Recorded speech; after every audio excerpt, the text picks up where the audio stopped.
যদি কেউ দেখাতে পারে ম্যাডাম খালেদা তুমি টাকা আত্মসাৎ করেছে, খোলা তরবারি নিয়ে এসে আমার গর্দানটা কেটে নিয়ে আমার পুরো আপত্তি করবে। তবে এখন থেকে যদি কেউ বলে ম্যাডাম খালেদা তুমি টাকা আত্মসাৎ করেছে, তার জিব্বাটা কিন্তু কেটে ফেলা হবে। ভোট হবে ইনশাল্লাহ। আর যদি না হয় ফেব্রুয়ারিতে, ডক্টর ইউনূস সাহেব ক্ষমতা থাকবেন না, ক্ষমতা অবলম্বিত করার কোনো সুযোগ নেই। কারণ এদেশের সেনাবাহিনী মশার কামড় খেয়ে আর রাস্তায় রাস্তায় ঘুরে লাশ পাহারা দেবে না। এই জন্য ওনাদের ভাবা উচিত ভোটটা হলেই ওনারা সসম্মানে বিদায় হতে পারবেন, আর ভোট না হলে ন্যাক্কারজনকভাবে বিদায় নিতে হবে। অর্থাৎ ভোটটা করা, জনগণের জন্য প্রত্যাশা ভোটটা হওয়া, ওনাদেরও দায়িত্ব এবং কর্তব্য ভোটটা করা। না করলে ওনারা সবচেয়ে বেশি বিতর্কিত হবেন, ইতিহাসে আস্থা করে নিক্ষিপ্ত হবেন। তো সেজন্য মনে করি ভোটটা হবে। বিভিন্ন এলাকায় তারা এটা জামাত এখন মনে করছে রাষ্ট্রীয় ক্ষমতায় তারা এত তাদের কথা ভাব দেখেন না। জামাতের ইসলামিক দল বলে দাবি করে, একজন মানুষ মৌলানা আছে ওদের মধ্যে, বলেন তো ওদের আমির, ওনার নাম কি? মৌলানা মোহাম্মদ ডাক্তার শফিকুর রহমান মৌলানা বলেন, নামের আগে আছে ডাক্তার জাসদ করতেন, উনি মাদ্রাসায় পড়েন নাই। ডাক্তার কি গোলাম পড়ার অধ্যাপক লেখে, আসলে কি অধ্যাপক?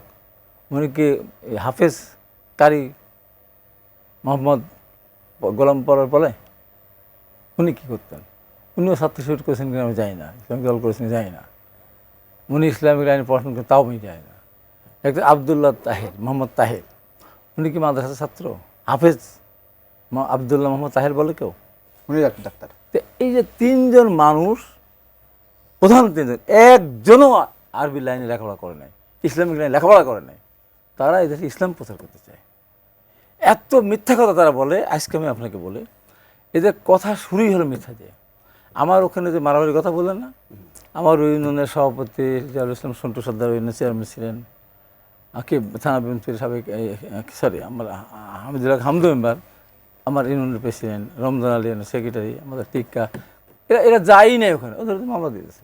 এই মিথ্যা মামলা করা, মিথ্যা কথা বলে, এদের একেবারে এতটুকু বাধে না, এতটুকু বাধে না। একটা ইসলামিক দল বলতে পারে একজন যদি আমাদের কেউ কিছু খুন করে 10 জনকে খুন করা, এ কথা শেখ হাসিনা বলেছিলেন। তার সে 1 ডিগ্রি আঙুল উঁচু করে বলেন, আমাদের দিকে আঙ্গুল তুলে কথা বলবেন না, জিব্বাটা ডান হাত না বাম হাতের আঙ্গুল দিয়ে টেনে ছিঁড়ে পায়ের নিচে পিছনে। জামাত ইসলাম তো এই বিষয়ে আপনাকে অভিযোগ করে। আমি কি অভিযোগ করছি? যে আপনি আমি বলেছি যদি কেউ নৌকা ধানের শীষ 2 সাবের একই বিষ বলে, তাহলে তাদের জিব্বাটাকে কালো করতে দিয়ে খাওয়াই দেবেন। আমার 1000 বার বলুক ধানের শীষ, সাবের বিষ, সাবের বিষ, সাবের বিষ বলুক, আমার আপত্তি নেই। কিন্তু নৌকার সাথে আমাকে তুলনা করবে কেন? নৌকার সাথে আমাকে তুলনা করবে যে নৌকা আমাকে জেল খেটেছে, আমার নেত্রীকে জেল দিয়েছে, আমার তারেক রহমানকে জেল দিয়েছে, সে নৌকা ধানের শীষ 2 সাবের এক বিষ বললে তবে বলবোই। আমি এটাতে এখন বলে নাই, আমি মেজর রফির উদ্দেশ্যে বলেছিলাম সেদিন চৌধুরীকে অ্যানিকে যখন যে টিয়ারশেল মেরেছিল, কিন্তু জাতিসংঘে বললেন না যে শহীদুদ্দিন চৌধুরী অ্যানি পুলিশকে কাটায় ফেলে গুলিগত উদ্যত হয়েছিল, পুলিশ জীবন রক্ষার্থে টিয়ারশেল মারতে নিক্ষেপ করে বাধ্য হয়েছে। আমি জাতিসংঘ বলার কারণে বলেছিলাম মেজর রফিক তখন উনি তো স্বরাষ্ট্রমন্ত্রী, বীরতম সেক্টর কমান্ডার, আমি বললাম যে এই কথা বলার অপরাধ আপনার একমাত্র শাস্তি হওয়া উচিত, আপনার জিব্বাটা কেটে কালো করতে দিয়ে খাওয়াই দেওয়া। আমাকে ওই দিনই গ্রেপ্তার করতে চেয়েছিল। পরে যখন দেখেছি আমি বলছি শাস্তি এটা, মারাত্মক শাস্তি এটা, কই আমি ম্যাডাম খালেদা শেষ করি। ম্যাডাম খালেদা জিয়াকে এতিমের টাকা আত্মসাৎ করার দায়ে যে বিচারপতি রায় দিয়েছিলেন, তার বিরুদ্ধে কথা বলতে আমি জেলে গেলাম।